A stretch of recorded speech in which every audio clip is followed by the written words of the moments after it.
नाज़रीन ख़बर आहे हलाणी जे इलाइक़े ॻोठ मसूखान सांगी में जिते प्लाट जे मामले तां ॻोठाणनि एहतजाजी मुज़ाहिरो कयो आहे। संदन चवणु आहे त बासरनि पारां धमकियूं ॾिनियूं पियूं वञनि। असां सलाइन ते मौजूदु आहे नुमाइंदा काश वकार ख़ासि केली वकार तफ़सीलनि खां आगाह कजो।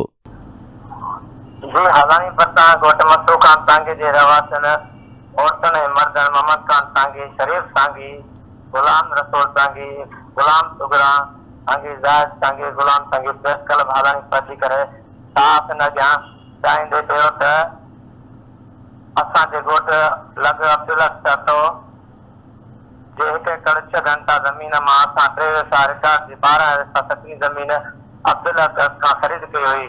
जंहिंजी असां वटि लिखत मौजूदु आहे। असां ज़मीन वठण खां अॻु सां बादशाह चतो खे ॿुधायो ऐं हुन इजाज़त बि ॾिनी। 2 साल गुज़रण खां पोइ अब्दुल चतो जो भाउ बहादुर इरशाद चतो अॼु साथियुनि समेत हथियारबंदनि जे ज़ोर ते असांजे घर जे मथां चढ़ाई करे मुतमाद धमकियूं ॾिनियूं आहिनि ऐं उफ़त मारण जूं धमकियूं ॾिए थो।